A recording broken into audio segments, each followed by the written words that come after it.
berguru langsung dengan A. Ya, jadi ini sebenarnya PPT. Mungkin sekarang akan ada sedikit update, tapi sekiranya teman-teman nanti akan dapatkan paling tidak seputar terkait dengan topik ini gitu ya. Kita koneksikan biar nanti teman-teman mudah pada saat proses evaluasi. Evaluasinya sama siapa? Kalau sudah muncul belum si PPT? Jadi bisa jadi bukan dengan saya, jadi teman-teman nanti dicatat, ya dipahami, nanti teman-teman praktekkan lagi di rumah, biar nanti ketika evaluasi itu bisa melakukan. Ya. Oke, yang pertama teman-teman di muskuloskeletal itu ya di mana pun lah di fisioterapi kalau kita mau melakukan pemeriksaan itu ada yang disebut dengan algoritma. Pernah dengar nggak? Pernah. Di video belum ada.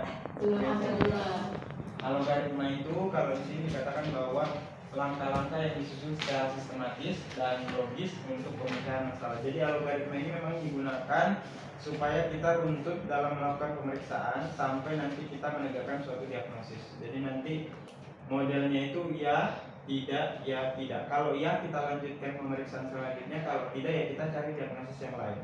Ini nanti memudahkan teman-teman supaya nanti diagnosisnya itu benar-benar sesuai dan kita akan mendapatkan hasil intervensi yang juga sesuai. Jadi dari hasil pemeriksaan yang kita lakukan kita sudah dapatkan oh ini kasusnya apa, kemudian nanti masuk intervensi itu akan lebih pas. Akhirnya apa? Akhirnya pasien bisa merasakan efek ya atau mengurangi keluhan dari pasien. Jadi titik masuknya kalau di algoritma itu yang paling pertama nanti adalah kita harus tahu dulu keluhan pasien itu apa.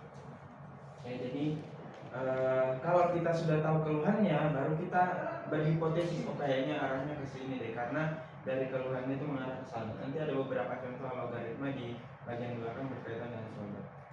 Jadi untuk menyusun algoritma ini, ya untuk membuat sebuah algoritma pemeriksaan fisioterapi itu melibatkan critical thinking sama critical reasoning. Nah kalau ini sudah pernah dengar? Di mana? Di pelajaran benar? Pelajaran siapa? dasar asesmen aku dulu banyak ada dasar asesmen di sama Bu Olin pernah clinical reasoning tadi. Ya, clinical reasoning sama critical thinking, berpikir kritis dan ya, alasan ataupun reasoning secara klinis. Jadi kalau ini kita pakai ini nanti algoritmanya akan jalan. Tapi kalau ininya kita nggak punya ya berpikir kritis dan alasan klinisnya itu kita nggak punya, maka nanti algoritmanya itu nggak akan terbentuk. Ya dari mana kira-kira kita dapatkan critical thinking sama clinical reasoning? Dari mana kira-kira? Seorang itu bisa punya. Jadi kamu semua orang ini nanti akan berbeda. Jadi bisa jadi kasusnya sama nih, tapi kok intervensi yang digunakan itu bisa berbeda, arah pergerakannya berbeda, tapi tujuannya sama. Misalnya mau mengurangi nyeri, tapi satunya milih exercise, ada yang milih static kontraksi, ada yang milih isometrik, ada yang milih pakai tense aja. Itu dari mana? setelah anamnesis pasiennya dulu Ya. Dari proses ini, tapi kan kita harus menggunakan critical thinking sama critical reasoning ini. Jadi yang ini kita dapatkan dari mana? Kalau pemeriksaannya ya kita periksa pasien gitu kan. Tapi dalam memeriksa itu kan pasti kamu harus punya pengetahuan dulu kan. Nah pengetahuannya itu yang disebut dengan critical thinking ini sama clinical reasoning ini. Dari mana? Dari mana Mbak? Saya sama kamu itu kok bisa berbeda ya? Padahal pasiennya sama, tapi kamu arahnya mau ke intervensi apa, tapi tujuannya sebenarnya sama. Iya, itu dapatnya dari mana? Dari inspeksi. Hah? Inspeksi. Itu kan pemeriksaannya. Itu nanti kan ini clinical reasoning, ini pemeriksaan yang kita lakukan. Ini supaya terhubung kita dapatkan ini dari mana? Ya dari Asesmen. membaca ya, membaca loh. Kalau asesmen ya ini prosesnya, tapi kan ini dia melibatkan. Jadi kita memeriksa itu kita harus melibatkan ini. Itu didapatkan dari hasil apa yang kamu baca. Jadi kalau kamu belum pernah baca itu, terus pasiennya ada kasus yang arahnya ke kasus-kasus yang misalnya belum pernah kamu periksa, kamu nggak bakalan tahu kalau kamu nggak pernah baca jurnalnya. Kan kita belum pernah memeriksa itu.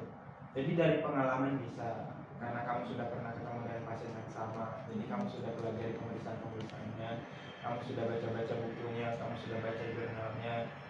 Jadi ini akan membedakan ya ketika kamu dosennya menyampaikan kamu mendengarkan apa enggak ya, sama kamu membaca atau tidak ya, membuka YouTube dan sebagainya.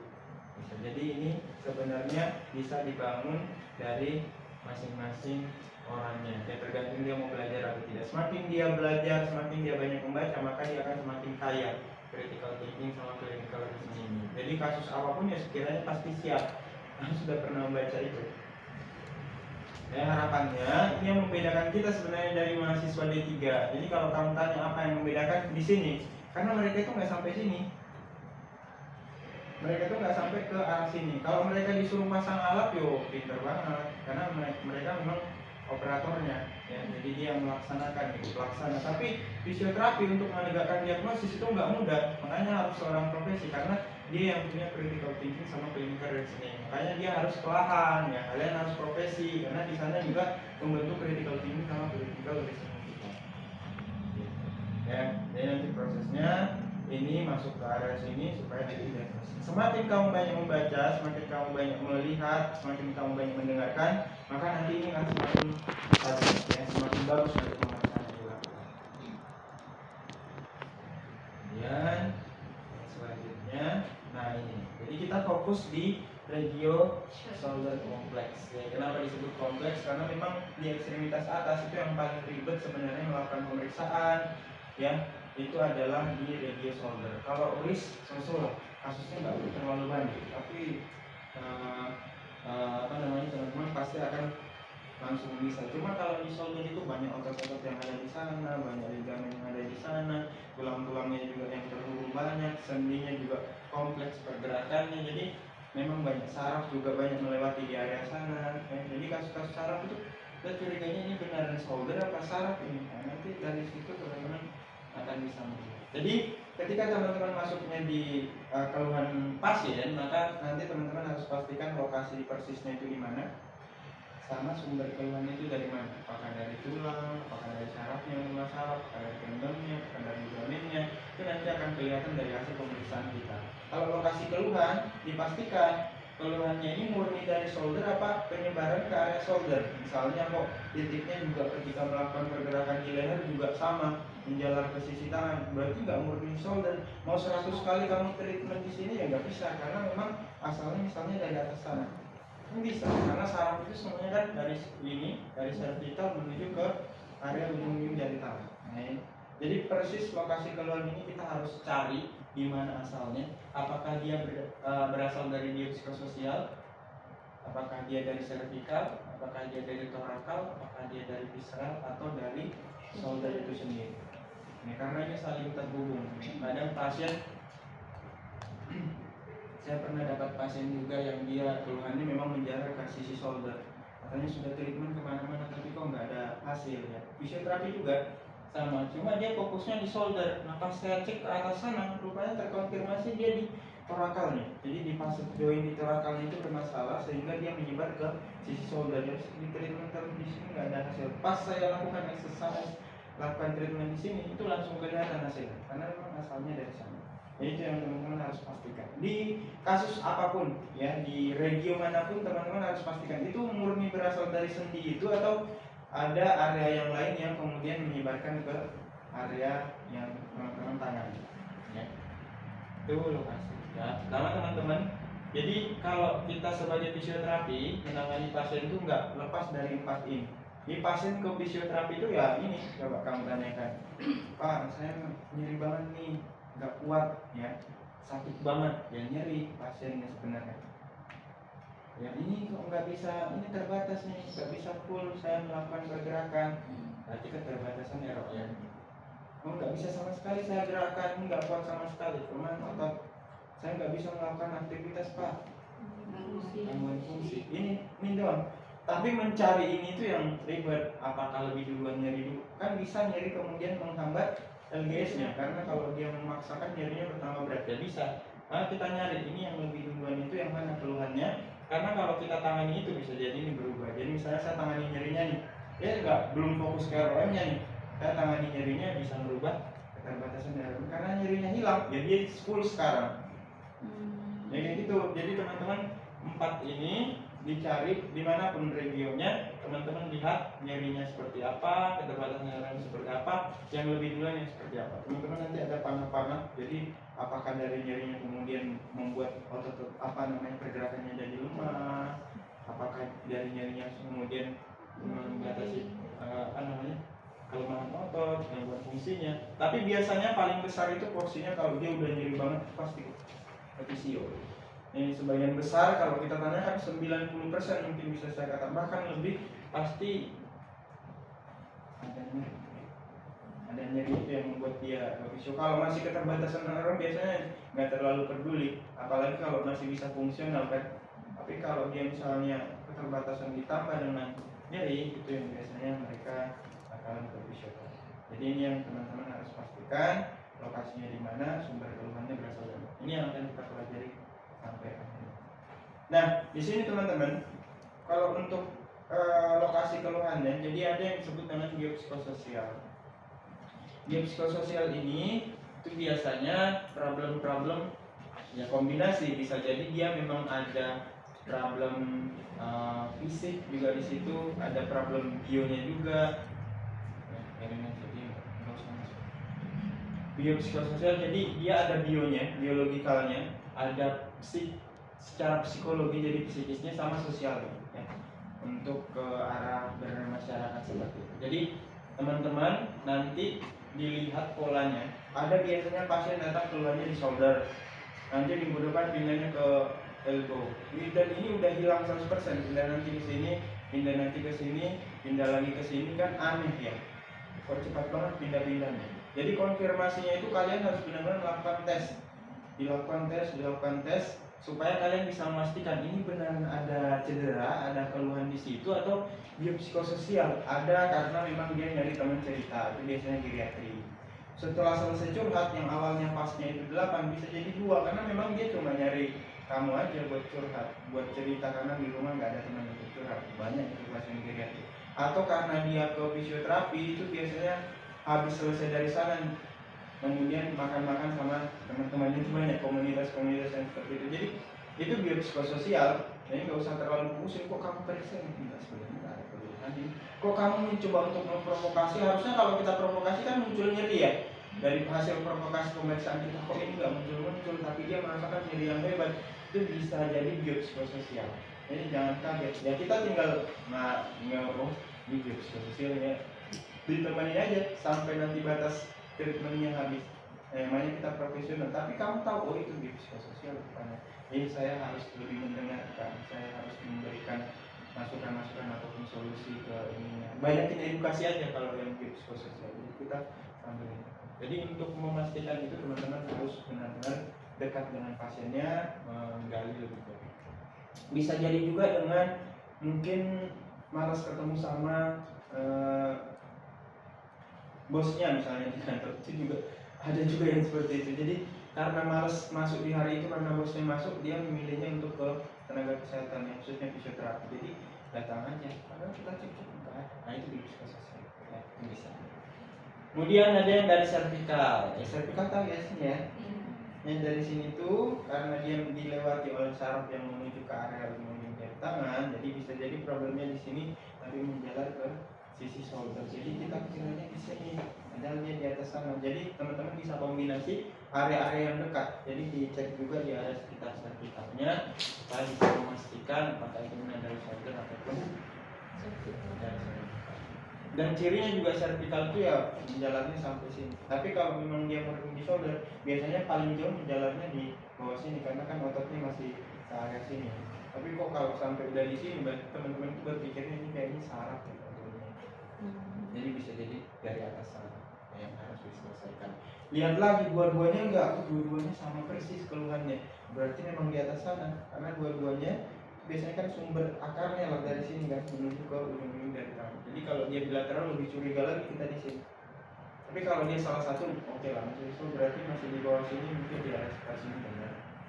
Ya, karena ada beberapa nanti teman-teman di modul mata kuliah saraf itu juga ada yang bersinggungan, ada thoracic outlet syndrome ya, yang juga kadang dibahas di muskuloskeletal, ada CRS ya, cervical root syndrome. Nah itu yang berkaitan dengan area-area yang lebih di atas. Kemudian yang di bagian torakal juga sama ya, contohnya kayak pasien saya kemarin itu yang di fase 2. Jadi ada, dari mana saya tahunya ya, saya baca ya. Jadi saya konsultasi dulu, pasiennya itu konsultasi. Ini kebetulan pasien saya sendiri. Iya, pasien saya sendiri. Jadi beliau itu udah treatment tapi nanya kok ini nggak selesai mas, terus menyebarnya sampai sana. Ya saya baca dulu sebelum ketemu sama bapaknya, propnya. Jadi saya baca, oh kayaknya gimana, saya konfirmasi ke atas sana dengan melakukan pemeriksaan jelasnya sumbernya dari sana. Karena ketika saya melakukan pergerakan di area torakal, saya lakukan palpasi di area torakal, itu langsung muncul penjalanan sampai ke area shoulder. Oh ini berarti provokasinya benar di areanya di torakal, ya kita treatmentnya di torakalnya. Kemudian yang visceral ini juga bisa. Ini biasanya pada kondisi-kondisi kalau yang dekat sama ini ya jantung ya. Jadi ya misalnya angina pectoris ya, jadi kan penjalanannya ke lengan kiri atas.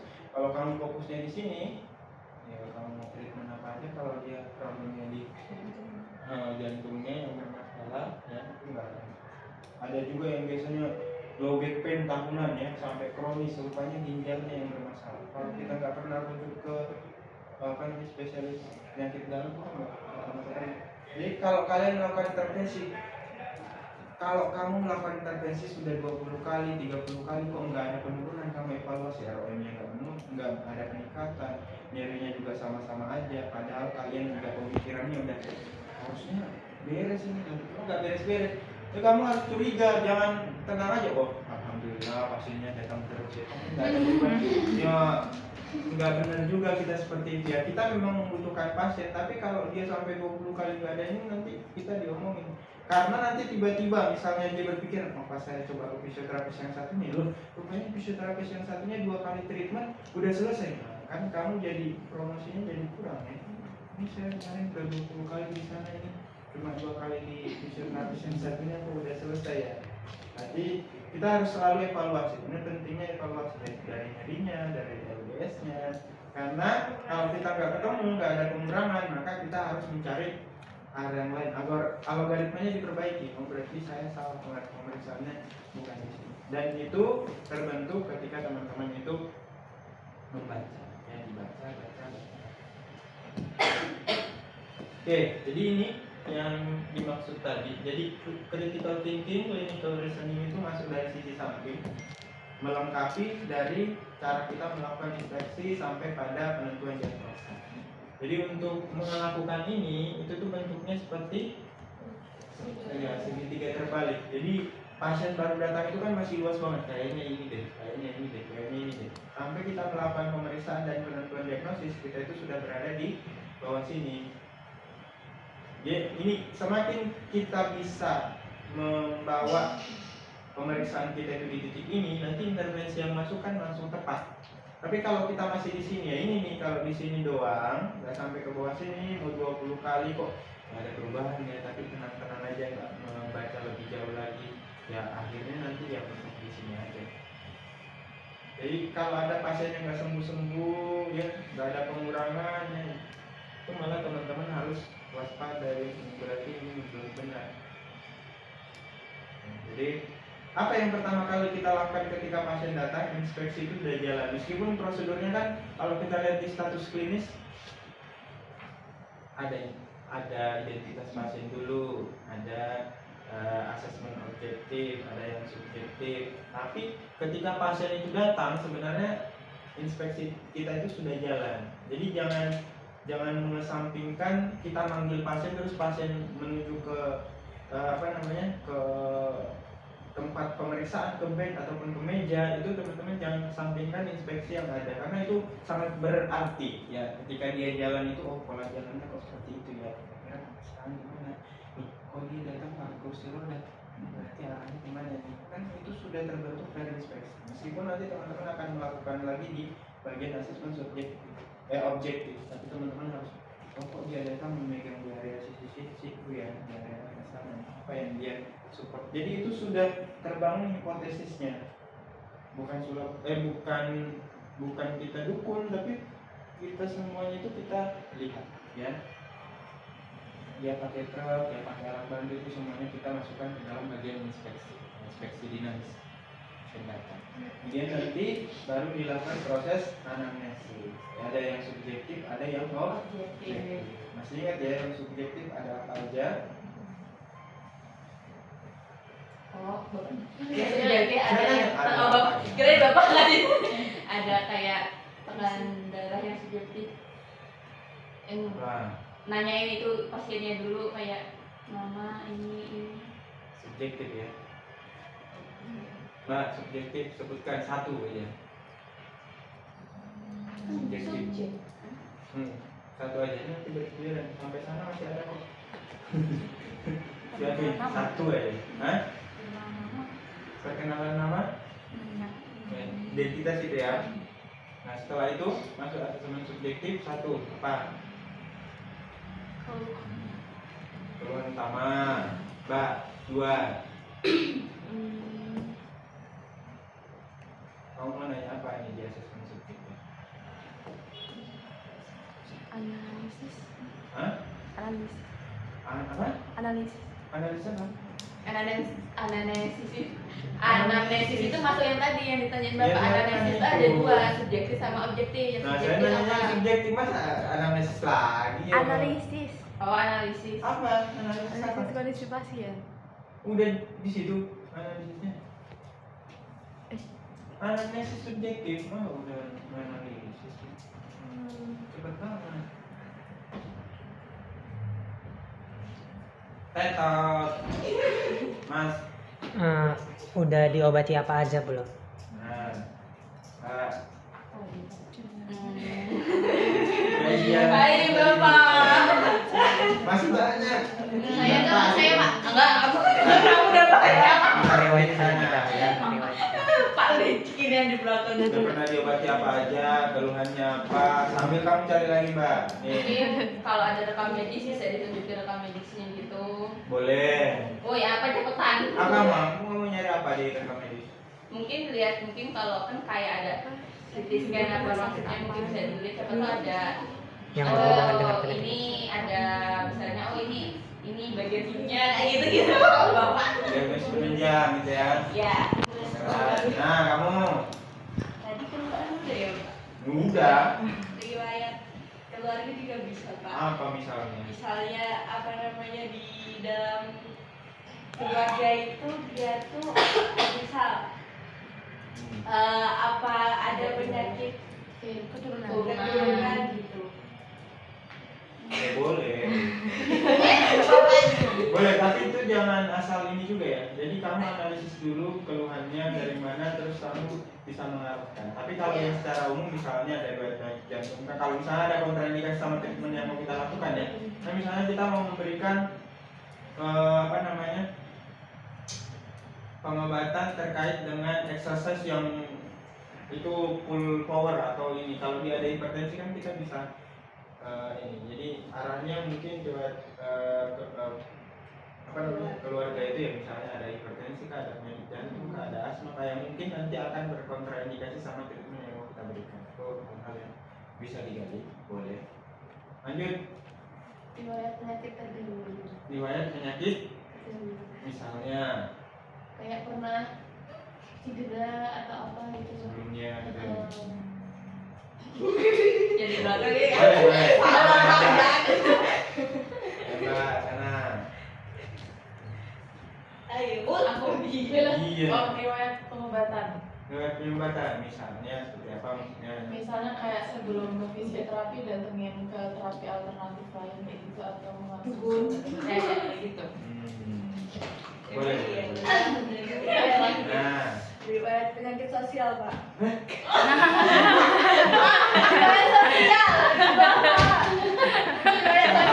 riwayat penyakit sosial ini.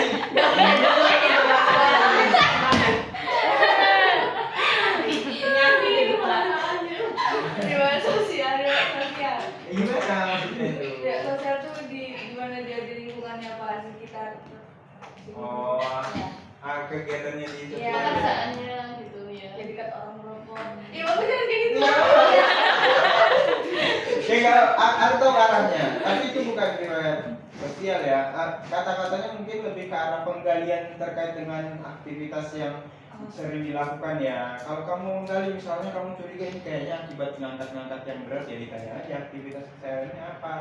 Apakah memang dia pekerjaan juga boleh. Jadi pekerjaan kamu tuh memang ngangkat-ngangkat atau kebiasaannya itu turun tangga atau apa, itu di objek subjektif memang benar. Tapi itu nanti kamu sangkut pautkan dengan apa yang sudah kamu dapat, keluhannya apa itu kan, terus kemudian pengobatannya kemana aja. Nah terakhir di situ memang perlu teman-teman gali itu secara sosial aktivitas kesehariannya di rumah itu apa. Apakah memang dia sudah pensiunan terus di rumah aja kan inaktif ya, itu tuh digali aja.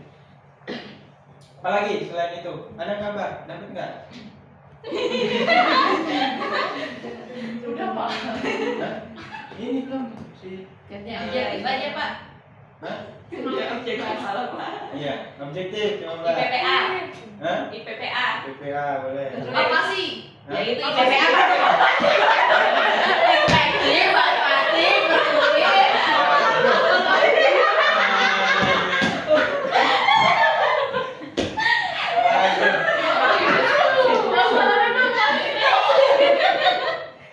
Ya, jadi ada prinsip, ada yang subjektif, ada yang objektif.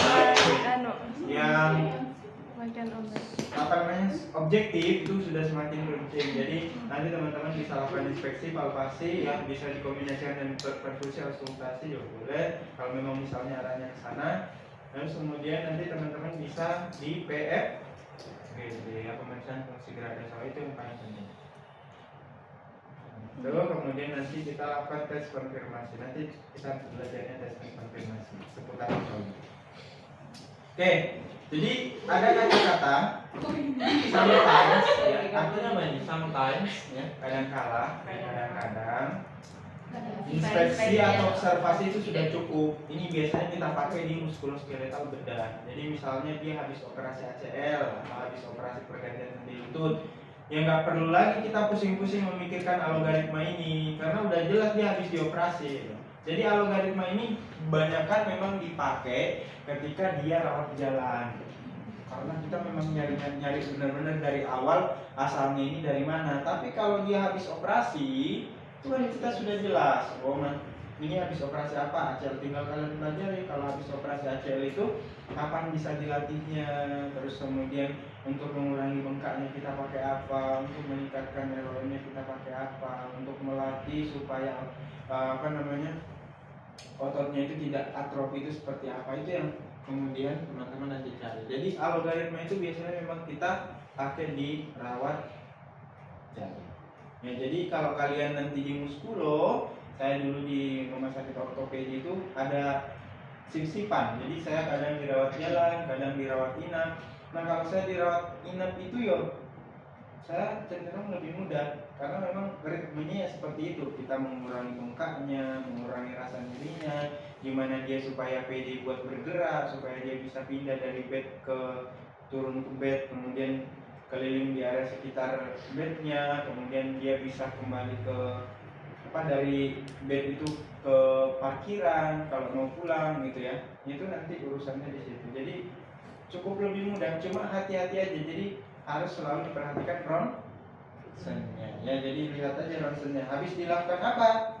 Ya, habis dilakukan pembedahan operasi fraktur atau penggantian sendi lutut. Kapan dia boleh napa? Nah, itu yang kita pelajari kalau di muskuloskeletal bedah. Tapi kalau non bedah ini panjang ceritanya. Nah, teman-teman bisa lihat di sana. Apa yang ada di bayangan teman-teman? Ada Putus pectoralis major. bisa jadi ya. Ini masih luas ini. Benar. Oh, Mbak, yang ada di benak itu. Ada Pak. Wah, kalian harus bisa, katanya kan mau melatih critical thinking, critical listening.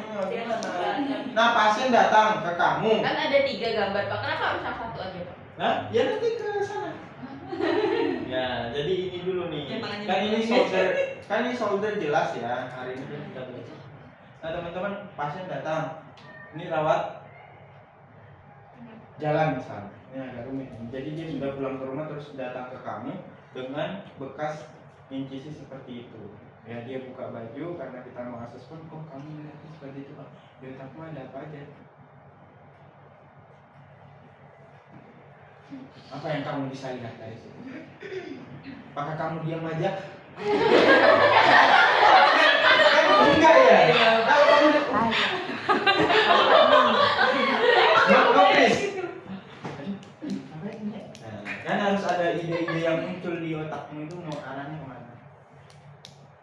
Profesi bisa gitu. Apa yang kamu lihat apa deh? Yang kamu lihat dulu aja, gak usah membayangkan yang lain-lain. Ya misalnya pectoralis major ya bisa jadi, tapi kan itu masih ya, nggak terlihat. Tapi kan robekannya atau incisinya kan di area pectoralis memang. Nah yang kamu lihat aja deh.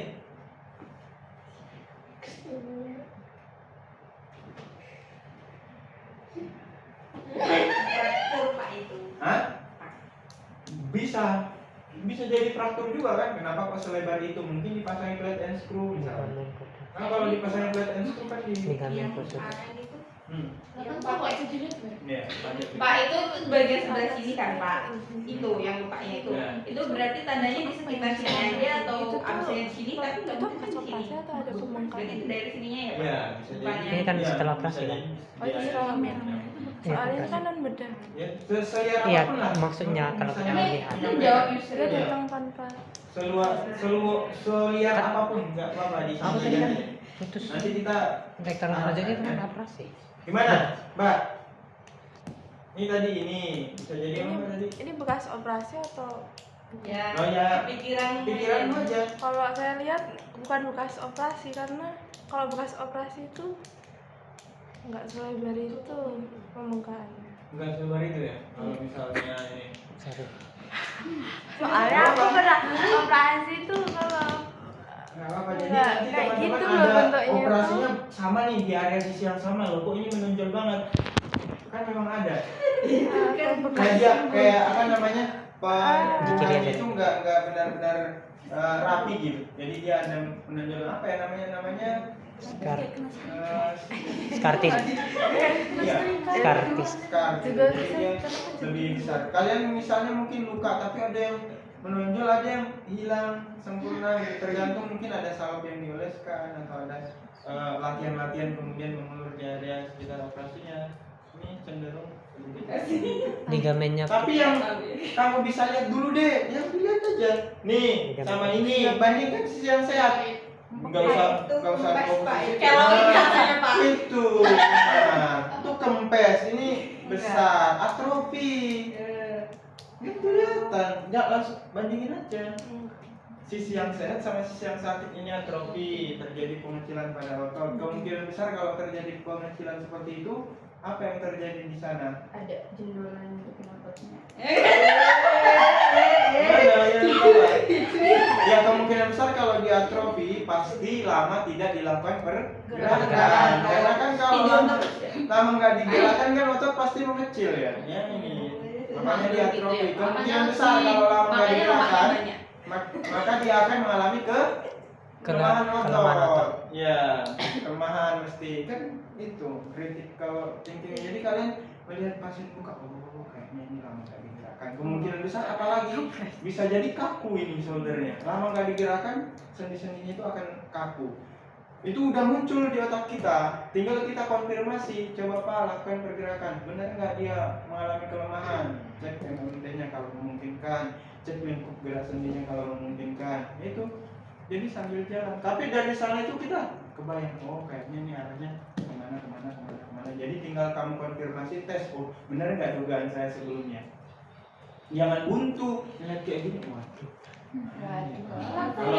Kalau buntunya di situ ya, critical thinking sama clinical reasoningnya berarti nggak jalan. Karena ini dari sini aja kita langsung bisa melihat. Ini juga sama seperti ini. Kira-kira ini apa yang terjadi?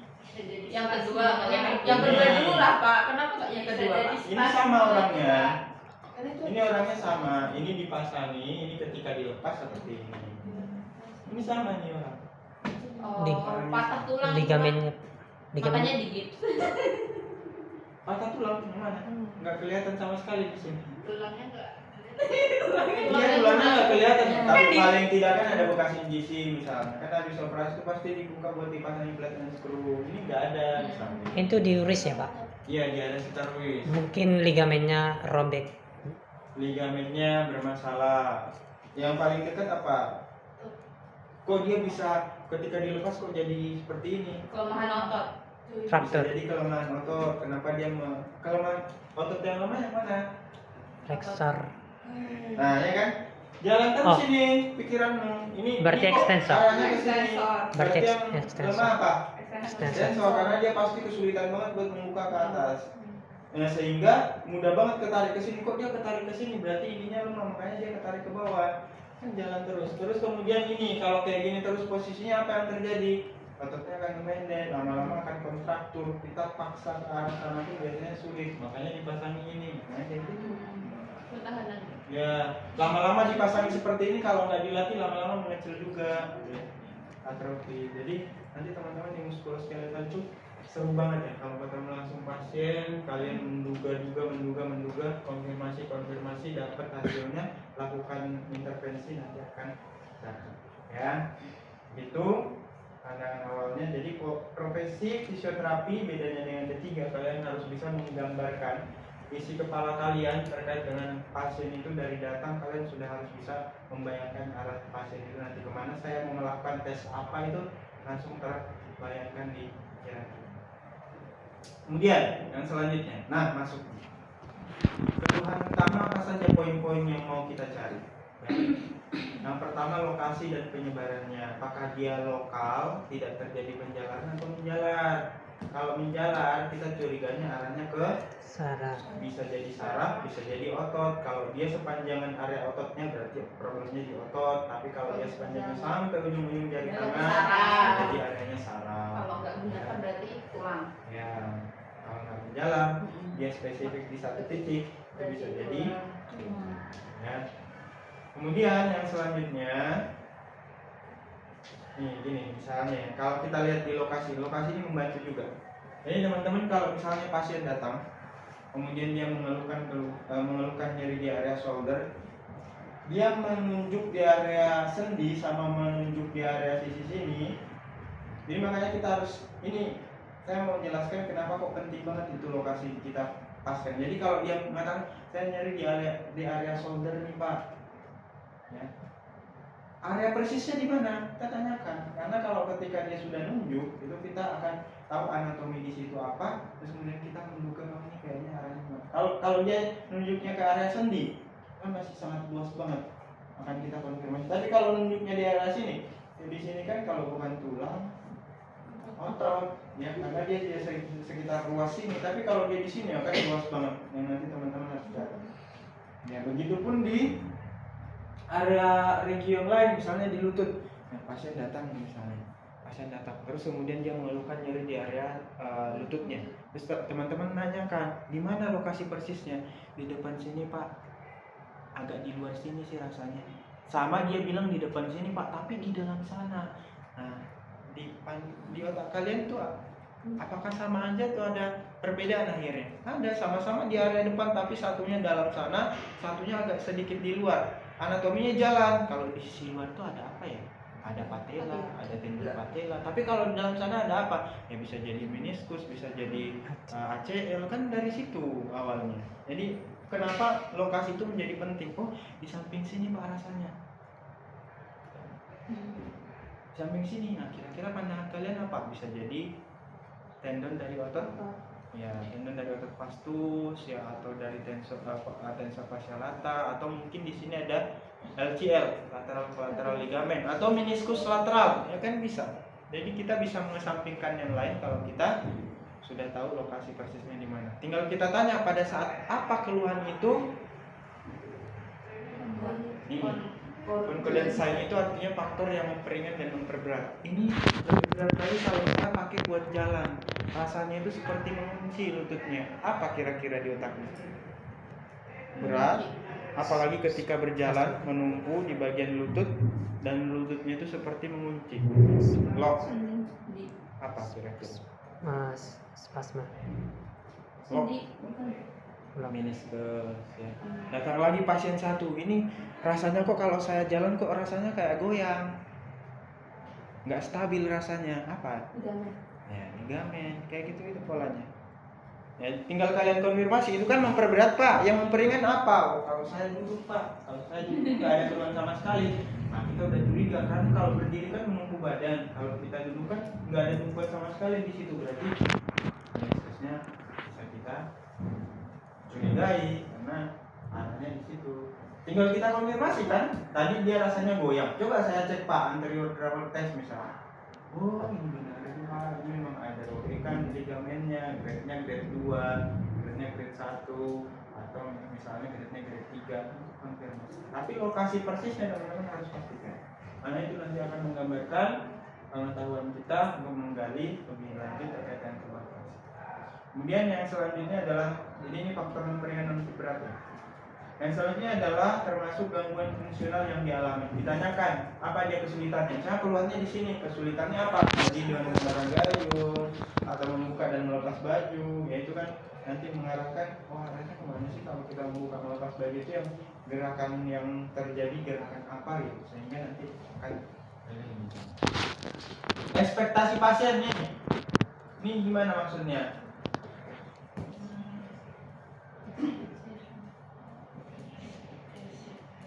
Jadi ketika kamu cek, kamu bisa memastikan ini pasiennya bisa sembuh berapa lama. Pertanyaan-pertanyaan seperti itu, ini saya bisa sembuh berapa lama sih? Ekspektasinya kan misalnya, saya bisa nggak ya olahraga lagi 2 bulan soalnya ada turnamen, itu ekspektasinya kan. Dia maunya di situ. Bisa nggak kira-kira? Itu kamu yang menentukan. Kamu pasti sering ditanya seperti itu. Saya juga waktu profesi, jawab apa ya, dia mau olahraga nanti, dia udah mau jalan napak kaki di bulan sekian, emang bisa gitu. Jadi dia menanyakan ke kita itu, dari hasil pemeriksaan kita harus pastikan, oh benar ini bisa kok nanti Pak. Karena yang mengalami permasalahan misalnya ototnya robekannya grade 1. Grade 1 itu nanti penyembuhannya berapa lama. Jadi teman-teman pelajaran yang kemarin, soft tissue healing, bone healing, ya itu nanti teman-teman arahkan supaya penentuan ini kapan bisa napak, ini kapan bisa olahraga lagi, itu diangkat ke sana. Jadi kalau dia nanya kapan saya bisa, balik lagi di otak kita yang bermasalah apanya.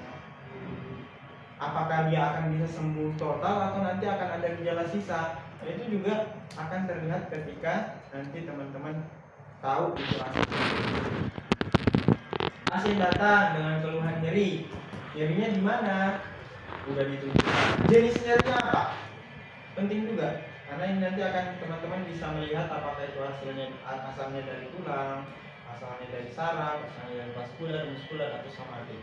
Jadi kalau dia bilang saya nyeri di area shoulder, lokasi persisnya kamu sudah tahu, jangan berhenti di situ. Tanya lagi, nyerinya ini seperti apa munculnya? Seperti apa rasanya? Apakah menjalar, tajam dan menjalar, kiri-kiri, ada kesemutan, ya, ada rasa seperti terbakar, biasanya nyeri dari saraf. Ya, terus kemudian ada lagi nyeri tajam tapi terlokalisir di sini, jelas lokasinya, nggak ada penjalanan sama sekali. Biasanya ada. Jadi dia tulang itu terlokalisir, oh di sini di dalam sana, dan biasanya dalam karena kan tulang dibungkus sama otot. Di dalam sana rasanya satu titik di sini, saya bisa pastikan di sini aja nyerinya, nggak ada penjalanan. Kita curiganya ke arah tulang. Jadi kalau kamu dapatkan seperti itu, apakah kemudian kamu harus meneruskan latihan? Ya bisa jadi enggak, misalnya dia ada retakan, kamu konfirmasi tadi kan di awal, misalnya dia ada jantung naik sepeda motor, dia datang dan keluar satu titik di situ, lokasinya ada di dalam sana. Kita kan jadi curiga, ini kayaknya ada retakan mungkin, belum patah tapi retak. Dari hasil pemeriksaan kita tanyakan jenis jarinya juga sama, arahnya ke tulang. Apakah kita harus meneruskan di latihan? Ayo Pak, angkat, dorong. Ayo, malah tadi awalnya retak jadi patah. Karena ya udah ada retakan duluan. Apa yang harus kita lakukan kalau kita curiga di tulang dan itu retakan? Ya dirujuk aja ke ronsen. Radiologi ya. Memang yang seperti ini saya curiganya dari hasil pemeriksaan sepertinya patah. Karena memang arahnya ke sini. Salah pun karena kita udah curiganya ke sana dari hasil pemeriksaan itu nggak masalah. Tapi kita menghindari malpraktek ya. Wah, bayangkan kamu lagi exercise tiba-tiba patah. Oh, dikira kamu yang mematahkan. Padahal kamu harusnya udah bisa menyaring dari hasil pemeriksaan yang kamu lakukan, kan? Tapi kalau kamu benar dari hasil pemeriksaanmu dia ronsen terus kemudian benar retak, wah fisioterapisnya jago. Ini nggak ada kelihatan sama sekali. Kalau nggak disarankan sama fisioterapisnya tadi, saya mesti tadi nggak tahu sama sekali nih kalau saya lagi patah. Apa yang terjadi? Setelah operasi pasti larinya ke kamu, karena yang menemukan itu kamu. Jadi nggak usah takut kehilangan pasien. Kalau kamu merasa dari pemeriksaan itu memang perlu dirujuk, karena kalau itu terbukti, teman-teman pasti dia akan ingat kamu. Dari fisioterapisnya ini tadi benar-benar. Ya itu nanti dari. Nah, kemudian ada yang vaskular juga. Vaskular ini dia cenderung menyebar, ya, sepanjang dari area pembuluh darahnya. Dan nyerinya itu hilang, muncul lagi, hilang, muncul, seritme dengan pembuluh darah. Jadi dia hilang, muncul, hilang. Kalian pernah luka nggak? Terus kemudian nyut itu kan vaskular.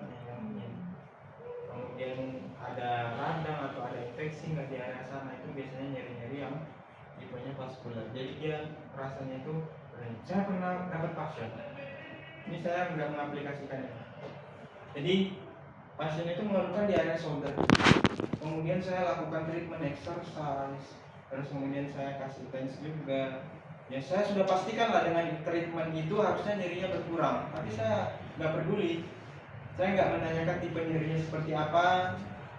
Tiba-tiba itu 2 kali saya treatment kok nggak ada perubahan sama sekali.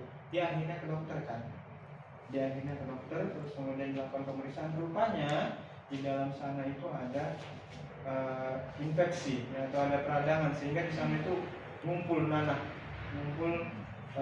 di area dalam sana. Ya solusinya apa ya? Mau saya treatment jago apapun ya dengan keluhan yang muncul, tapi kalau saya nggak pedulikan sumbernya dari mana, nggak akan berhasil sama sekali. Makanya saya tuh curiga 2 kali treatment nggak ada perubahan dan cenderung digerakkan kemana pun sakitnya luar biasa. Pada saat itu sudah disedot, nanahnya dibersihkan. Ya setelah itu selesai yang salahnya.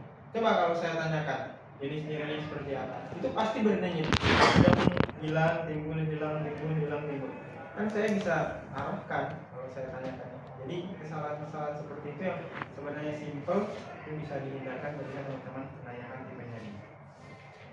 Kemudian yang selanjutnya yang pas muskular, ya, yang otot itu cenderung nyerinya itu tumpul, nggak setajam.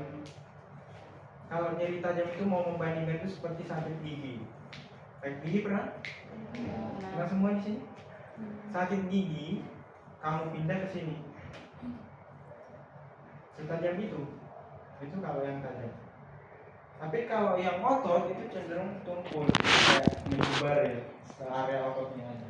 Jadi nggak ada satu titik. Jadi kita nggak bisa menerjemahkan, oh di sini persisnya, benar-benar di sini. Nah, itu biasanya cirinya ke arah tulang. Tapi kalau dia bilang sepanjangan ini nih dari sini sampai ke sini, nah itu kita curiganya otot. Karena kok sepanjangan sisi ototnya dia nggak bisa menunjukkan titik persisnya, itu biasanya ciri dari otot dan cenderung nggak setajam tulang. Jadi dia cenderung nyerinya itu menjalar dan areanya tumpul di area sekitar otot.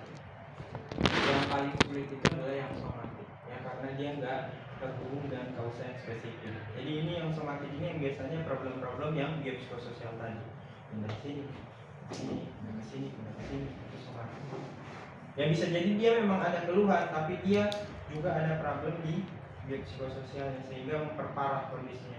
Oh ini kok harusnya nggak senyeri itu, tapi kok dia sampai teriak-teriak gitu ya. Itu biasanya yang area somatik. Jadi kita khawatir banget. Padahal mungkin dia memang nggak pernah merasakan nyeri sehebat itu selama hidupnya. Bayangkan ya misalnya tentara ACL, itu kan dia sudah terbiasa dengan rasa nyeri ya di setiap hari, setiap pelatihan yang dia lakukan. Tapi ini ada mahasiswa ACL juga, itu beda nggak nanti pas yang ditemukan?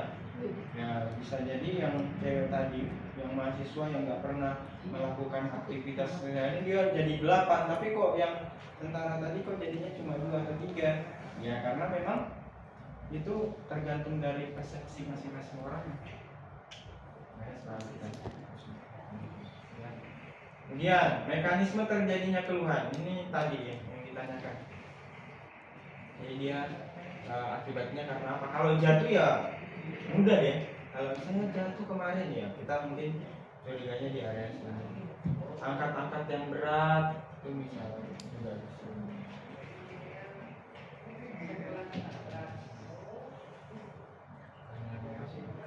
Nah, angkat-angkat berat, ada dislokasi, cedera jaringan lunak. Ini juga bisa kalau misalnya dia ADL atau sport. Ini kasus cedera sport kan jelas. Dia habis cedera sport, terkilir, ada dislokasi. Ya itu kan jelas. Tapi ada juga yang datang dengan seperti ini.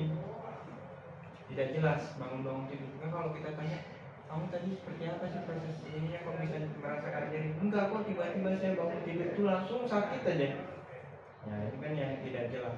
Kalau yang tidak jelas seperti ini teman-teman harus gali lagi ke atas sana. Apakah pekerjaannya dia memang keseharian ngangkat-ngangkat, atau dulu yang lama, atau dia main game kelamaan, atau dia memang kerjanya naik turun tangga. Itu yang kemudian tadi teman-teman harus gali. Ini yang tadi yang disampaikan dari aktivitasnya, yang kesehariannya itu apa ya?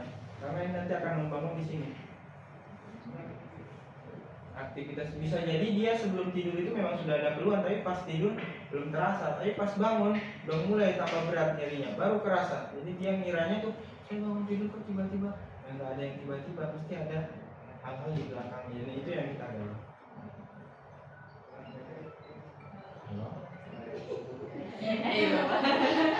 Nah, serumit ini ya, sekompleks ini soal tadi itu. Jadi bisa jadi kaku, stiff. Kalau stiff itu arahnya kemana? Bisa jadi dia weak, bisa jadi dia lemah, bisa jadi dia ugal atau instabil yang goyang-goyang, hypermobility. Kemudian bisa jadi permasalahan dari saraf, bisa jadi dia dari vaskuler, bisa jadi dia dari sistemik, bisa jadi bukan dari shoulder tapi menjalar ke area shoulder. Ini yang biasanya red flag, jadi hati-hati ya. Kalau yang bukan dari shoulder tapi dia menjalar sampai ke area shoulder, karena itu bisa jadi soalnya dia bekas jatuh dari masang genteng atau apa, jatuh dari pohon misalnya. Bisa jadi dari sini nih, tapi kan perjalanannya sampai ke shoulder. Jadi teman-teman harus pastikan itu bukan red flag. Jadi ini red flag ini, kalau kalian menemukan red flag, jadi yang waspada, hati-hati, teman-teman nggak usah sok jago, langsung dirujuk dulu.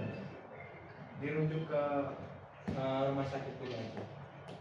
Karena kalau teman-teman sok jago, maksudnya kita memaksakan kehendak kita, itu bisa jadi malah menambah keluhan, malah berbahaya nanti. Ya. Jadi ada kalanya kita tidak bisa sendiri, kita memang harus rujuk ke tenaga. Ya, lihat dokumen. Nah. Oke, ini terlalu seksi ya. Jadi ini kita masuk nih, misalnya kita mau membuat algoritma. Pasien itu datang dengan nyeri dan keterbatasan pada pergerakan, tapi kita nggak tahu asalnya dari mana. Kalau misalnya kan sudah ditulis kausanya adhesive capsulitis, atau biasa juga disebut dengan frozen shoulder. Jadi nama lainnya itu adhesive capsulitis, atau adhesive itu kayak menyatu gitu. Jadi dia menyatu ya adhesif, kemudian pada area kapsulnya sehingga menimbulkan bakunya itu nge-freeze ya, frozen, ngekaku gitu. Namanya adhesif kapsulitis ya. Jadi pasien itu datang, ini kotak pertama ini didapatkan dari mana nih? Itu inspeksi yang dinamis. Inspeksi kayak Dari mana? Salah.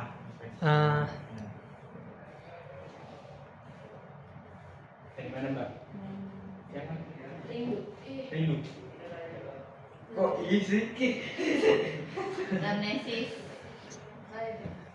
Dari mana? Anamnesis apa? Anamnesis yang mana? Itu Bahkan tadi sudah disampaikan titik masuknya itu dari tadi juga mendengarkan nih kayaknya. di keluhan pasien. Iya, kan titik masuk kita itu keluhan pasien. Tapi kenapa jadi bingung lagi?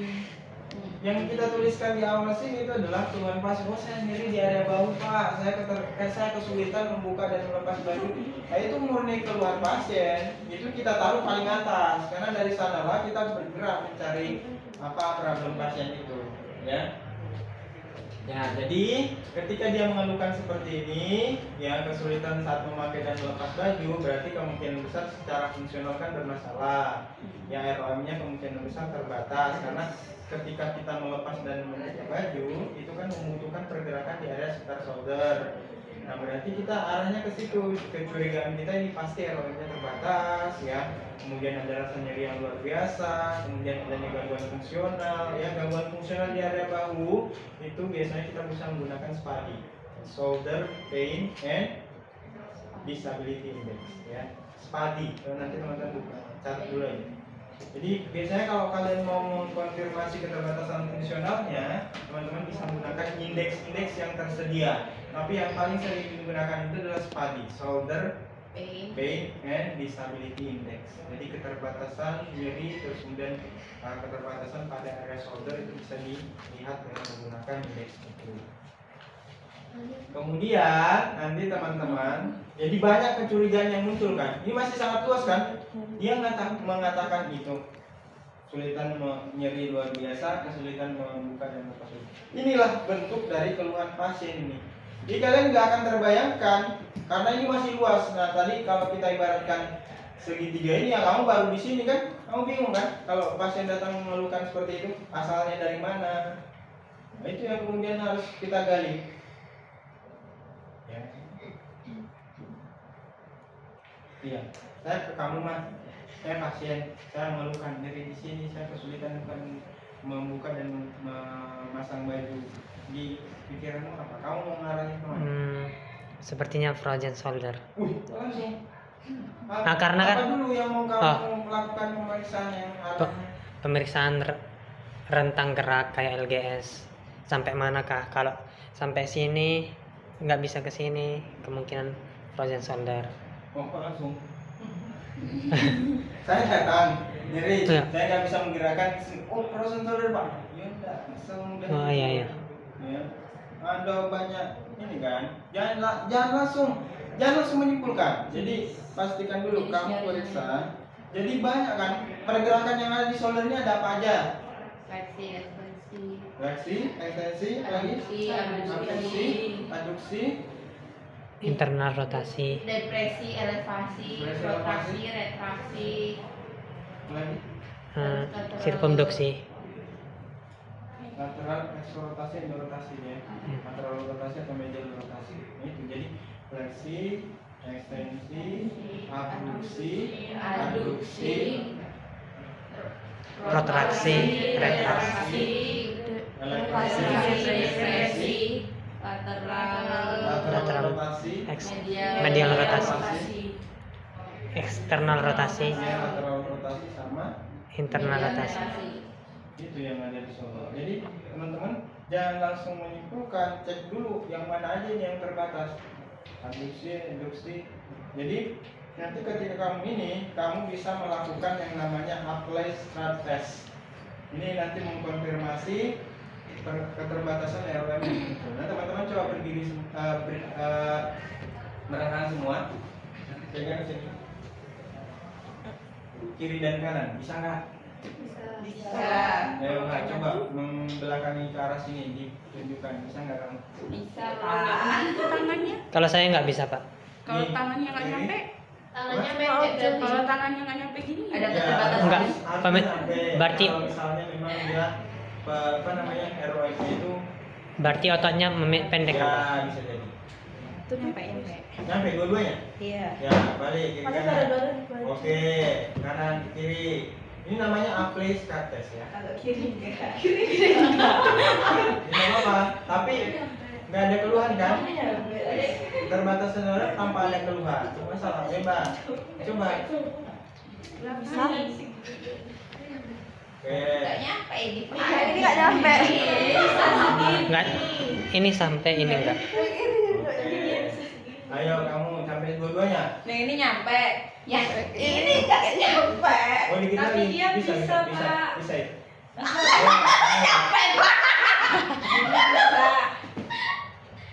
Bisa kan Pak? Ya. Tapi gini nggak bisa, nggak Oke, nyampe. ayo Mbak. Oke, satunya. Oke, Nggak nah. bisa. Yang ini bisa Pak. Nah. Kalau yang ini nggak bisa. Kenapa ya Pak kayak gitu Pak? Saya pernah juga. Coba kamu. Iya ya. Sampai. Yeay. Akhirnya dari sekian banyak orang ini, dari kita semua yang nyampe cuma dia. Saya juga nggak nyampe. Jadi kalau misalnya nggak nyampe, kan kita cenderung melakukan aktivitas itu cenderung di satu sisi dan kemudian biasanya Berarti dia spesialis ya Pak? ya masih bagus ininya. ROM. Tapi yang jelas ketika keterbatasan itu nanti dikonfirmasi juga ada rasa nyeri yang muncul nggak. Kalau ada rasa nyeri yang muncul kita curiga ada problem. Tapi kalau misalnya itu terbatas tapi nggak muncul rasa nyeri yang mengganggu yang luar biasa, ya bisa jadi memang itu variasinya aja. Asal jangan dua-duanya banget nih, dua-duanya nggak bisa sama. Harusnya ada salah satu yang bisa. Saya yakin untuk semua orang pasti ada salah satu yang bisa. Satunya mungkin sebenarnya dikit lagi. Itu nanti bisa diukur dengan melihat menggunakan gonio atau gonio midline. Jadi lihat nanti berapa dari ujung jari tengah yang satu sama yang jari tengah lain itu selisihnya berapa. Itu bisa. Jadi kalau misalnya nggak ada problem nyeri atau apa itu bisa jadi wajar saja. Tapi kalau ada yang bisa ya itu berarti Kelebihan. ya. Kalau mungkin di pectoralis majornya yang Iya, jadi bisa jadi ada spasm. Jadi kan nggak ada keluhan sebenarnya spasm itu kan ya kita bisa lakukan stretch itu kan tidak sembuh. Bukan ada robekan ya, bukan patologi yang serius nih, tapi spasm di area ininya habis melakukan ngangkat-ngangkat yang berat atau apa ya itu bisa mengalami perubahan di area itu, tapi tidak sampai pada keluhan yang muncul, keluhan yang jadi yang luar biasa muncul. Jadi itu aman ya. Tapi ini termasuk kelas yang banyak yang nggak bisa. Bisa tadi Pak. Oh, yang lainnya pada bisa Pak. Wah ini bisa. Saya juga heran loh. Saya kan nggak bisa juga. Ada dari ujung sana bisa semua ya pas saya yang ini, gitu kan. Terus ini kan satu aja Nemenin yang bisa. Bapak kita. Merenin di sini dah. Satu aja Kan yang kita bisa. pasukannya Pak Hendra. Jadi ikut ah. Nah kemudian jadi mudahnya ya ini algoritma ini kan langsung menuju ke area sini ya, tapi sebenarnya teman-teman harus melakukan dari mulai objektif, subjektif, IPPA ya, FGD, kemudian baru nanti masuk ke area tes-tes yang seperti ini. Kalau kalian buntu banget, coba dulu aja yang ini. Kalau kamu kan banyak sebenarnya di shoulder itu. Tes konfirmasi yang bisa teman-teman lakukan nanti saya tunjukkan. Jadi, tapi kalau kalian lupa ingat, paling tidak teman-teman harus melakukan murni semua PFGD. Kalian lakukan pemeriksaan. Besoknya lagi kalau pasiennya datang, kalian harus belajar malamnya. Kita cari lagi pemeriksaannya. Bisa. Kemudian dilakukan. Udah bisa kok Pak. Nggak bisa. Nah, Udah Pak. oh, bisa. Kurang dilatih aja. Kemudian berarti spasmenya tadi udah lebih mengulur gitu ya. Nah, kalau dicoba terus pasti bisa. Tapi jangan terlalu dipaksakan juga nanti malah robek. Awalnya tadi nggak cedera malah. cara ngelatihnya stretching kan Pak? Iya, stretch. Karena problemnya misalnya. Iya. Kemudian yang selanjutnya ada keterbatasan gerak pada pola kapsuler. Nah, teman-teman harus tahu pola kapsuler di shoulder itu seperti apa.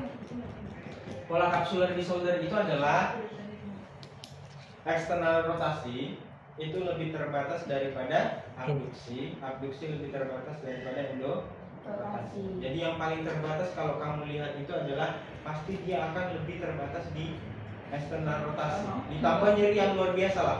Keterbatasannya itu ya karena nyerinya tadi kan ada nyeri di area bahu. Tapi kalau kamu provokasi suruh melakukan eksternal rotasi, dia semakin nyeri. Kamu konfirmasi lagi di abduksi nyeri juga, cuma nggak senyeri eksternal rotasi. Kamu konfirmasi ke internal rotasi, yang endorotasi, dia juga nyeri tapi nggak senyeri abduksi. Itu pola kapsuler namanya. Nah, jadi kalau kamu mendapatkan itu, coba 3 gerakan itu mana yang lebih terbatas. Kalau benar eksorotasi yang lebih terbatas, itu biasanya mengarah ke adhesive kapsulitis. Jadi kamu harus hafal. Ini biasanya keluar di soal. Jadi apa pola kapsuler dari sendi shoulder? Pola kapsulernya itu adalah eksternal rotasi lebih terbatas daripada abduksi, abduksi lebih terbatas daripada Atasi. Eksternal rotasi terbatas. ya lebih terbatas Ekstensi. daripada abduksi, abduksi lebih terbatas daripada itu. Kemudian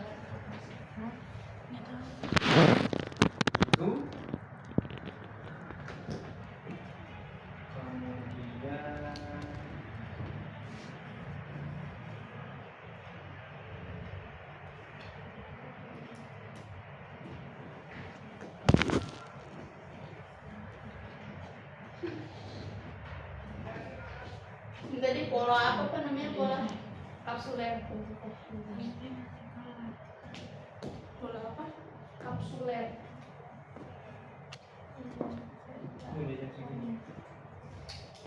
Oke, jadi pola kapsuler itu sama. Jadi saya pesankan teman-teman kalau dia keluhannya di shoulder, jangan malu-malu untuk menyarankan harus dilepas memang bajunya. Jadi memang kalau misalnya kamu dapat pasien, dia cewek, kamu cowok, ya maka teman-teman harus sampaikan konsen di awal. Jadi kalau dia di wrist kan aman, di shoulder aman, di ankle aman, di knee aman. Tapi kalau misalnya dia udah di area yang tertutup oleh baju, disampaikan aja. Memang pemeriksaan shoulder itu nggak boleh lah. Masa ditutup kamu nggak bakalan melihat pergerakan sendinya. Kamu nggak tahu kalau itu atrofi atau enggak, karena kita membuka. Jadi disampaikan kalau bersedia, oke, misalnya dengan ketentuan dan lain sebagainya. Tapi kalau bisa, memang kalau dia lihat shoulder dirujuk ke pasien fisioterapis yang perempuan juga, kalau sama perempuan yang laki-laki dengan laki-laki. Karena memang harus kita buka karena kita akan melihat pergerakan dari area sendinya dan kondisi-kondisi lain yang kemudian terlihat di inspeksi. Jangan tiba-tiba kamu fisioterapisnya misal kalau cewek bisa fisioterapisnya cewek, pasiennya cowok itu masih biasa aja, masih bisa lah. Tapi kalau misalnya pasiennya cewek, fisioterapisnya cowok, kan tiba-tiba dia sudah masuk, kita nggak menjelaskan, ayo bu dibuka baju kan enggak? Apaan nih? Kenapa tadi ya? Kan, jadi itu yang harus teman-teman jangan lupa untuk menyampaikan problemnya di mana. Kalau misalnya dia nggak setuju, ya udah saya panggilkan untuk fisioterapis yang Jika fisioterapis wanita ya, kita ada fisioterapis wanita nanti dengan bukannya kita menolak, kita sampaikan. Jadi bukannya saya nggak mau meriksa, tapi memang karena ada yang buka baju, kami arahkan untuk fisioterapis yang perempuan ya bu ya, saya panggilkan gitu. Udah. jika tidak ada Kalau fisioterapis ibunya wanita. mau Jika aja. tidak, kalau mau saja. Coba kalau maksudnya nggak manfaat bule-bule Iya kalau pasiennya. memang iya, biasanya misalnya ya kan mas, ya bukan semuanya dibuka ya, kita di baju aja loh. Jadi memang ya mas, tapi kalau dia berkenan ya udah nggak masalah. Karena kan masih ada, menurut saya kita butuhnya hanya di area shouldernya kok. Jadi kalau misalnya itu boleh, yang mungkin di luar negeri itu hal yang biasa, tapi kalau kita di Indonesia kita harus selalu memasukkan unsur ketimuran itu. Ya, berbeda sama ya ketimurannya kita. Ada yang disebut dengan reverse scapulohumeral rhythm. Jadi ritmenya. Jadi kalau scapula itu kita lakukan pergerakan abduksi misalnya sampai ke atas sana, itu dia punya pola, dia pergerakan dari scapula itu harusnya smooth.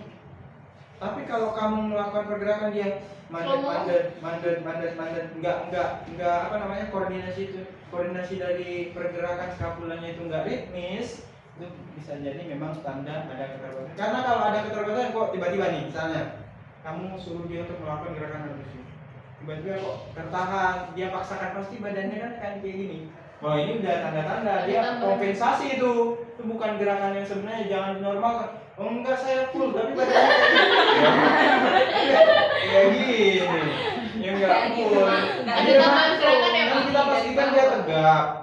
Kita lakukan pergerakan murni, oh aman kok dia pergerakannya normal. Tapi kok dia mandet-mandet terus udah mulai kayak gitu, wah ini tanda-tanda ini memang ada keterbatasan dan dia memaksakan gerakan itu. Jadi perhatikan kompensasi-kompensasi yang muncul. Kamu instruksikan pasien itu harus benar-benar tegak, jangan melakukan kompensasi. Jadi kalau bisa kamu memang berada di belakang pasien dan membatasi untuk pergerakan dia, karena kita murni melihat di abduksinya. Jadi teman-teman harus lihat skapula humeral. Yang jadi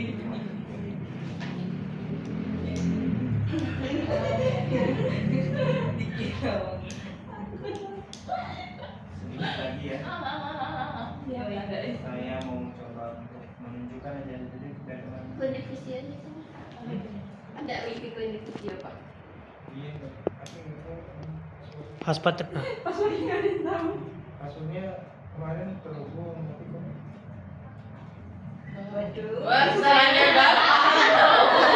Kamu ngabain uang. enggak itu. Saya kemarin nggak mau nonton itu tapi kok muncul di YouTube saya. Itu pak, nggak usah jahit pak. Enggak beneran itu muncul sendiri loh kayaknya memang trending deh. Beneran. Coba kamu cek temanmu. Gak mau, nanti price tuh kayak gitu pak. Sama lagu-lagu Denca kan. Bilang aja pak Hendra suka. Iya. Iya. Denca nanti. Oke, jadi nanti teman-teman kalau mau tes konfirmasi, saya sarankan Pak Fisioterapeuta karena lengkap banget. Kamu nyari apa, tes konfirmasi. Nih kalian lihat skapula humeral rhythmnya ya. Harusnya yang benar seperti ini. Kalau ada kemudian kompensasi berarti ada keterbatasan. So therefore, it's always important that you compare both sides of the patient with each other. At this third scapulohumeral rhythm, to give you an idea about pathology, because dynamic functioning of the stabilizers for the scapula and the humerus are impaired in case of dysfunction. The rhythm can be divided into 3 different phases during abduction. First, setting phase of the scapula. With the first 30 degrees of abduction, the scapula shows minimal movement, while the clavicle elevates between 0 and 5 degrees at the SC and AC joint. After the first 30 degrees of abduction, the humerus and the scapula move in a relation of 2 to 1. So during phase 2, the humerus abducts 40 degrees, while the scapula laterally rotates 20 degrees, with minimal protraction or elevation. Ototnya turun. Iya. The clavicle elevates 15 degrees because of scapular rotation. Itu kan gini makanya kelihatan turun cinta. Oh ya itu In lemaknya phase ganjil. 3, the humerus abducts 60 degrees and laterally rotates 90 Nah itu degrees kan to smooth avoid ya. impingement between Ini kalau yang the greater bagus. porosity of the humerus and the acromion process, while the scapula laterally rotates 30 to 40 kan degrees semua and begins to elevate. Smooth The kan. clavicle Gerakan dari rotates skapulanya. 30 to 50 degrees posteriorly and Ini dari elevates another 0 50 sampai degrees. dia 180 In derajat. reality, this is only a 5 to 8 degree rotation relative to the acromion because of scapular rotation. The amount of 60 degrees of lateral rotation of the scapula during phase 2 and 3 is made Karena memang possible by ini membantu 20 banget. degrees Jadi of teman-teman motion kalau of the C memeriksa joint. sesimpel ini aja kamu perhatikan itu kelihatan banget kalau memang dia ada masalah pasti nggak akan It is miss important to gerakan watch the dari scapular skapula. humeral rhythm through the ascending as well as the descending phase, because weakness of muscles that control the scapula is more evident in the descending phase than a jump of the scapula. Jadi itu untuk pemasaran. Baru nanti dikonfirmasi lagi dengan Enfield-nya di pasif itu nanti teman-teman rasakan. Kalau nih misalnya masalahnya di kapsul itu masih bisa melakukan, misalnya kalian aktif kok terbatas di sini. Nah terus kemudian teman-teman pasif kok agak bertambah pergerakannya, cuma ada yang membatasi seperti ngepet, pegangan. Nah itu adalah rasa dari elastik Enfield dan itu biasanya ciri-ciri dari pola kapsul. Ini kalau misalnya nih pasien datang kan terbatas tadi atau terbatas eksorotasi deh, ini teman-teman lakukan pengecekan. Mas di sini mas, dulu sebentar, ini kita coba ya. Ini kan kita konfirmasi tiduran di belakang sini. Jadi kan kita tadi mau konfirmasi pergerakannya. Jadi teman-teman berdasarkan dari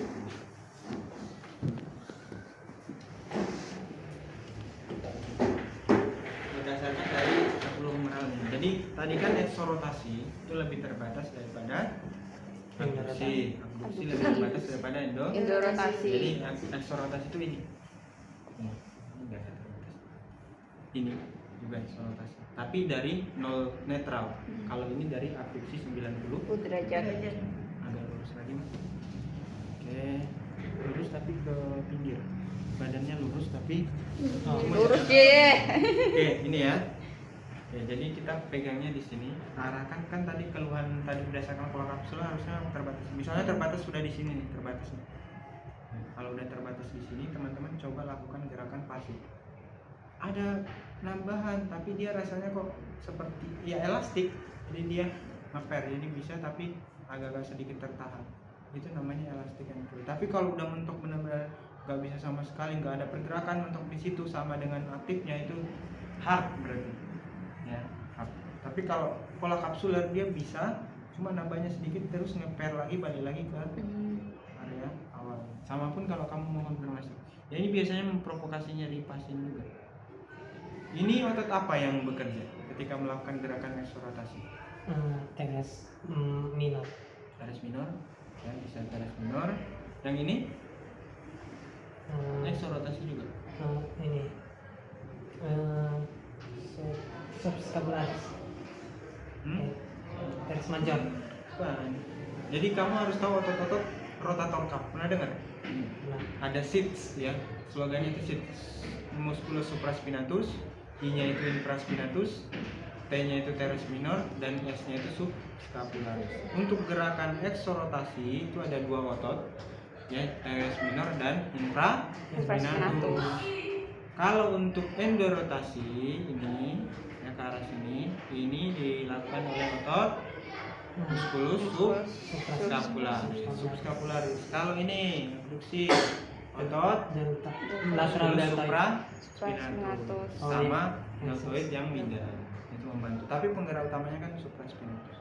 Supraspinatus, teres minor infraspinatus, terus kemudian endorotasinya adalah subscapularis. Itu otot-ototnya. Jadi kalau misalnya kamu melakukan pergerakan ke arah sana sambil dirasakan gerakan yang seperti apa angle-nya. Ini pakai perasaan ya. Jadi jangan lakukan gitu kan. Nah, ini jadi angle-nya kamu lakukan ke arah, lagi-lagi tadi dibuka aja. Ya, dibuka aja badannya, terus kemudian nanti teman-teman lakukan konfirmasi. Itu kamu konfirmasi aja di sini. Ada penambahan, kalau ada penambahan tipenya apa, elastic from and feel atau yang hard atau yang malah bisa full ketika dipasang aman. Biasanya kan itu yang kondisi-kondisi yang spasma aja, bukan pola kapsuler.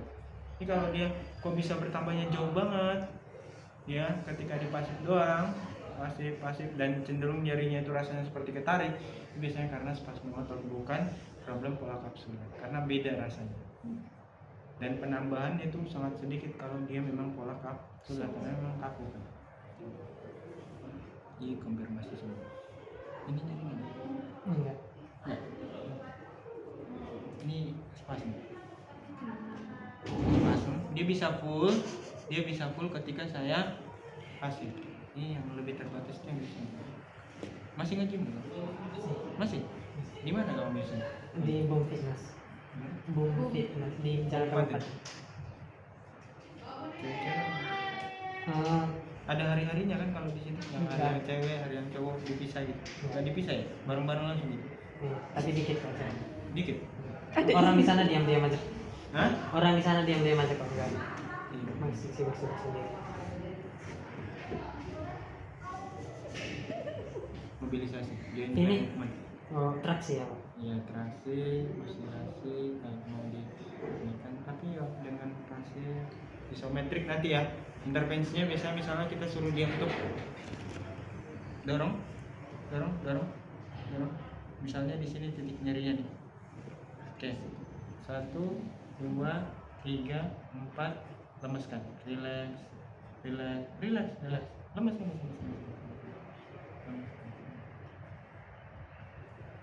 Yo, dorong lagi. Dorong terus. 1, 2, 3, 4, 5, 6. Relax pelan-pelan, Pak. Pelan, rilekskan. Ini kita biasanya kalau mau mengurangi nyeri sama menambah ROM-nya. Jadi fokuskan di titik dia mulai nyeri. Coba arahkan keluar. Di mana titik dia nyeri? Misalnya di sini. Udah fokus di sini. Sendinya arahkan dia ke arah eksorotasi. Dorong, pertahankan di sini, enggak usah terlalu kencang. Terus pertahankan. Lagi tambah lagi dikit. Oke, tahan. 1, 2, 3, 4, 5, 6, 7, 8, lemas, relax. Lemas, kita arahkan ke arah yang berbalikan, kemudian kita bawa ke arah jangan lawan, relax dulu. Biasanya ini kita kombinasikan ya kontrak relax, jadi kita kontraksikan, kita relaksasikan lagi. Itu biasanya menambah ROM dan mengurangi rasa nyeri yang dirasakan oleh pasien. Begitupun kalau di sini, ini sama. Yuk, dorong ke bawah, dorong. Ya, fokus di sini, dorong, tahan. 1, 2, 3, 4, 5, 6, 7, relaksasi. Pas, relax, pelan-pelan kita tambah sampai di batas maksimalnya. Kita bawa lagi ke gerakan yang sebelumnya, relax. Jadi memang kalau kita sudah pasif itu pastikan benar-benar pasiennya itu relax, jangan dipaksa. Jadi dia melawan, kita juga melawan, lawan-lawanan, jadi malah tambah sakit, malah tambah nyengker. Oke, itu di kita bisa kombinasikan juga, ada alat misalnya ultrasound, kita bisa menggunakan, ada SWD atau MWD, itu kita bisa menggunakan juga. Kalau ultrasound tergantung area otot yang kamu mau jangkau apa. Misalnya kamu mau jangkau di area musculus subscapularis, kamu harus tahu tuh polanya di mana, posisi tendonnya, origo insersionya itu di mana, insersionya yang kita mau ajarkan, ya kan di tuberculum major kumeri. Jadi dia di area sisi lebih ke depan. Jadi kalau yang belakang itu ada infraspinatus, teres minor, sama supraspinatus, teres minor, sama infraspinatus. Dia kan cenderung di sisi belakang. Tapi kalau yang subscapularis itu cenderung ke sisi depan. Jadi nanti kita US-nya di seputaran area itu, dipersiskan di area yang mau kita berikan treatment untuknya. Kalau dia cenderung di sini aja, bisa 3 dicoba, dia terprovokasi nggak? Nanti rasanya ngilu deh kalau misalnya dia kena di area yang robekannya atau cederanya. Tapi kalau misalnya nggak, ini tinggal diatur, ditambah-tambahin intensitasnya, dinaikkan sedikit demi sedikit. Sampai nanti kalian tak cari titik persisnya itu di mana. Kalau SWD, ya nanti diarahkan ke SWD atau MWD. Ini nanti satu kepal tangan, MWD-nya di sini, fokuskan di area sekitar rahim. Sudah pernah menggunakan SWD, MWD? Sudah. Ultrasound? Alatnya masih sama. Jadi kalau misalnya nanti evaluasi, teman-teman nanti diarahkan, ya kalian pastikan posisinya itu pas. Biasanya kalau kita mau US berdiri, kalau kita mau US bisa dengan posisi duduk seperti ini. Kalau berdiri duduk seperti ini, enaknya kita bisa arahkan dia untuk sedikit ke posisi borgol. Jadi kayak orang di borgol. Ini kan terbuka nih space-nya. Kita lebih kena nanti US yang mau kita berikan. Kita arahkan ke area sini. Tapi kalau exercise nanti teman-teman fokuskan di contract relax sama out relax saja. Contract relax khususnya karena dia bisa menambah ROM sama juga mengurangi rasa nyeri yang dirasakan oleh pasien. Pelan tadi kayak tadi dilawan di titik nyerinya berapa, dorong ya 6 sampai 8 hitungan, dirilekskan, dibalikkan ke posisi yang sebaliknya, baru di relax paling kecil. Jadi itu akan bisa menambah tuh. Jadi yang biasanya kalau saya di area shoulder tuh ya tergantung kondisinya, tapi saya lebih menyarankan kalau EPA-nya itu ya menggunakan SWD karena dia kan bisa mengarahkan lebih dalam, kemudian bisa menggunakan US ya. Sama TENS, kalau misalnya setelah selesai exercise semuanya itu kan otot-ototnya kemungkinan besar akan bisa ya, pasien pasti merasakan nyeri ataupun ketidaknyamanan di area shoulder habis latihan. Maka kita pasangi TENS untuk merilekskan lagi. Jadi dia nggak jerah ketika pulang itu, aduh kok tadi habis latihan nggak kita rilekskan sama sekali. Saya biasanya menaruh TENS itu malah di akhir, ya paling akhir. Ya, tapi tergantung teman-teman critical thinking sama clinical reasoningnya. Tapi kalau saya setelah semuanya intervensinya sudah masuk, exercise-nya sudah masuk, di akhir sebelum pulang saya pasangin TENS. Karena lebih membuat pasien itu nyaman ketika balik. Enggak kita habis hajar latihan, udah selesai bu, aduh sakit banget ini habis dari fisioterapi. Akhirnya padahal sebenarnya itu benar, tapi karena dia jerahnya itu karena rasa nyeri sakit yang setelah latihan itu yang dirasakan. Efek tensnya udah hilang. Ya, Efek tensnya udah hilang. ya efek tensnya udah hilang, kan setidaknya nyerinya itu udah lumayan gitu.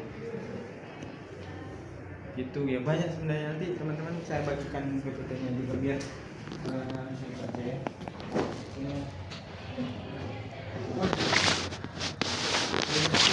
Ini ada nih, ini ada tes. Nanti teman-teman buka Visio Tutor, tulis aja jawab tes, near test, Hawking, apprehension.